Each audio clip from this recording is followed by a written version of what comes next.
Salam Rahayu, salam sejahtera, salam budaya. Assalamualaikum. Halo dulur, mudah-mudahan sehat selalu nggih, lancar selalu rezekinya dan selalu dalam perlindungan Tuhan Yang Maha Esa. Amin.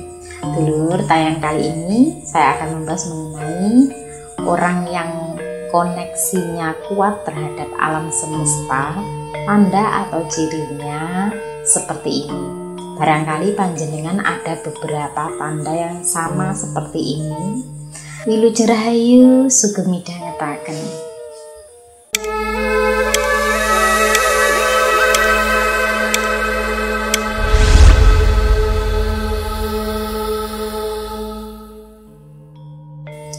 Dulur, dalam ilmu spiritual Jawa, seseorang yang telah menyatu dengan alam itu sering dikatakan memiliki keselarasan dengan jagat gede dan jagat cilik. Memiliki koneksi dengan alam semesta itu bukan berarti harus sakti gitu loh, atau memiliki ilmu supranatural nih, kekuatan dari luar yang mana bisa mengendalikan yang di luar dari dirinya, seperti angin, udara, api, dan lain sebagainya. Tidak seperti itu, tetapi lebih ke kesadaran, keseimbangan, keharmonisan dalam hidup, dan penelitian sebagai mata alamnya. Nah, tanda-tandanya orang yang memiliki koneksi kuat dengan alam semesta gitu loh. Di antaranya ada beberapa nggih. Menurut penelitian sesepuh luhur Jawa nggih, di mana di antaranya barangkali panjenengan ada beberapa nggih. Nah, meskipun tidak keseluruhan seperti yang saya sampaikan, tetapi bila kehidupannya ini sudah selaras dengan energi semesta, pasti ada beberapa seperti yang saya sampaikan. Yang pertama, eling lan waspada. Eling ini maksudnya tidak lupa pada asal usulnya, sangkan paraning dumadi, dan tidak terjebak dengan ilusi atau maya. Nah, waspada ini adalah sadar betul dengan apa yang menjadi tanda-tanda alam, sadar akan perubahan alam, dan intuisinya ini tajam akan tanda-tanda semesta alam. Yang kedua, manunggaling kawula Gusti. Kesadaran tertinggi bahwa diri manusia bukanlah entitas yang terpisah dari Tuhan dan alam.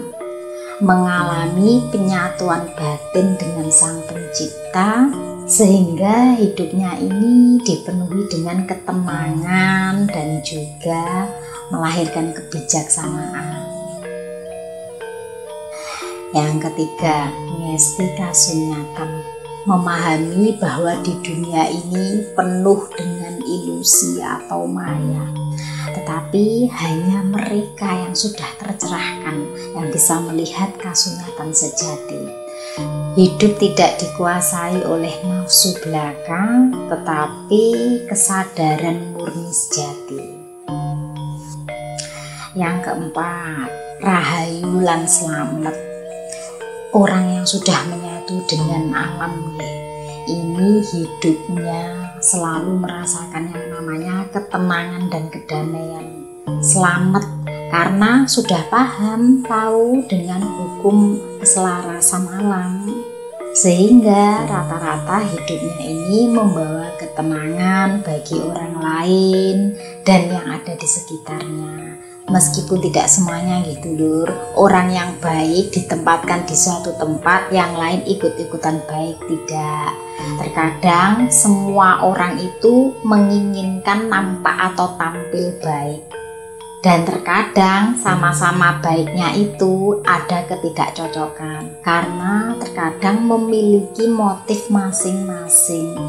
Di dunia ini gitu lur, saat ini banyak serigala yang berbulu domba, dan yang kadang yang benar-benar domba itu menyingkir hanya karena untuk menyelamatkan dirinya. Kenapa? karena jumlah dari orang-orang yang berbulu domba itu lebih banyak.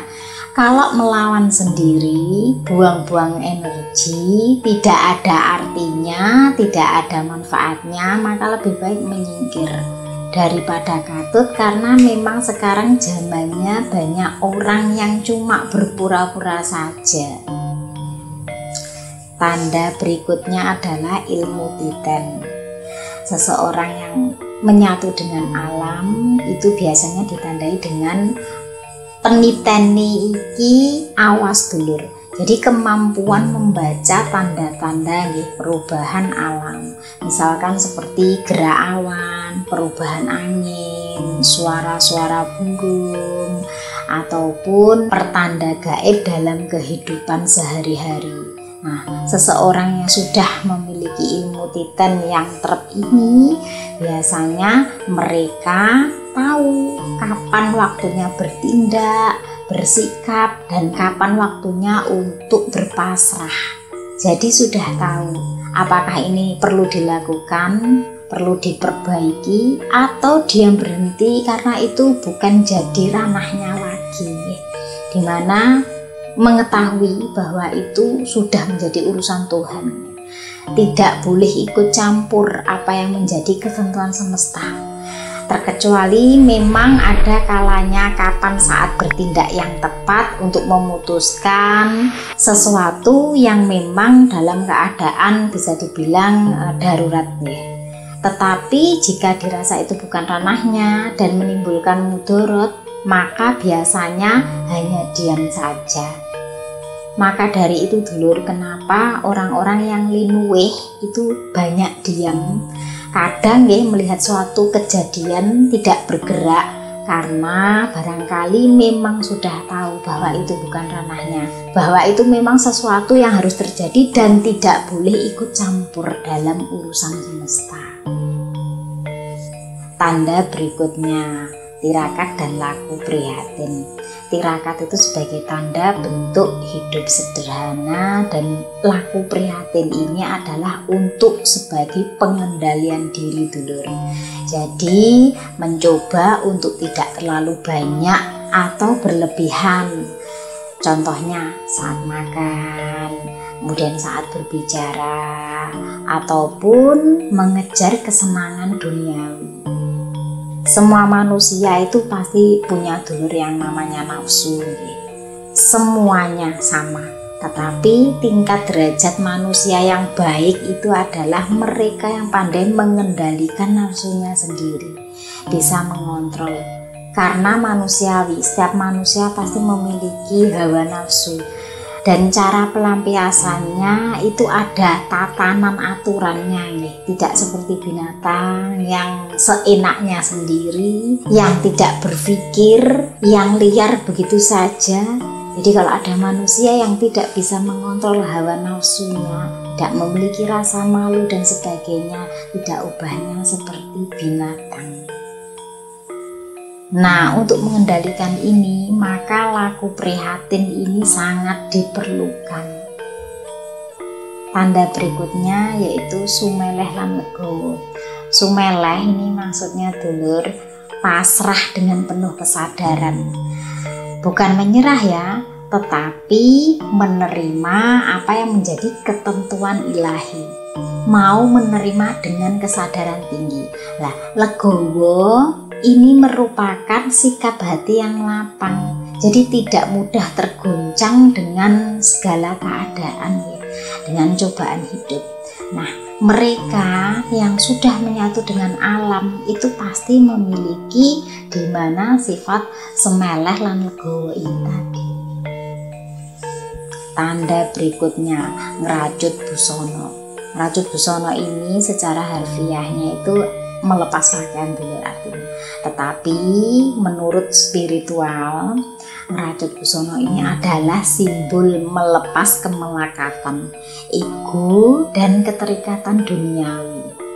Orang yang sudah mencapai tingkatan ini dulur sudah tidak lagi terpengaruh dengan hal-hal yang bersifat materi, dan juga hidupnya ini dalam kesederhanaan batin. Tentunya orang yang seperti ini sulit ditemui nggih dulur, dimana mampu memiliki segalanya tetapi mau melepasnya.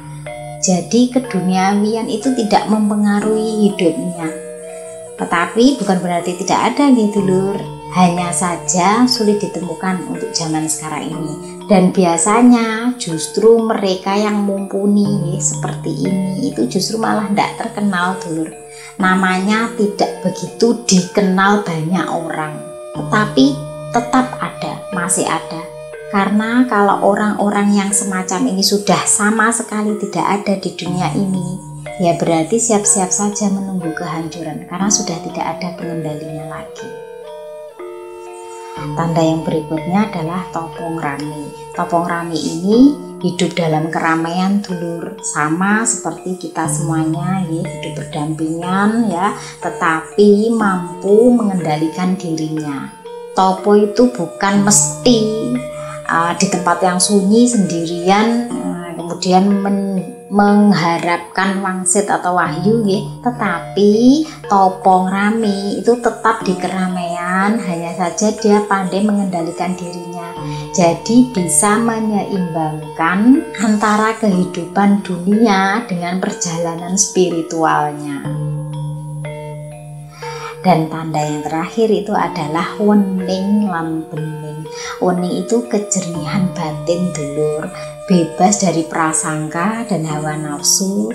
Nah, bening itu kejernihan hati, yang mana mampu melihat realitas dengan sudut pandang yang murni dan tidak terpengaruh dengan ilusi dunia. Nah dulur, dari beberapa yang saya sampaikan, bagi panjenengan yang mungkin saat ini sedang melakoni laku spiritual dan mungkin panjenengan merasa sudah bisa menyatu dan selaras dengan energi alam, apabila panjenengan merasakan seperti yang apa saya sampaikan, berarti panjenengan ini bisa dikatakan memiliki koneksi dengan alam semesta.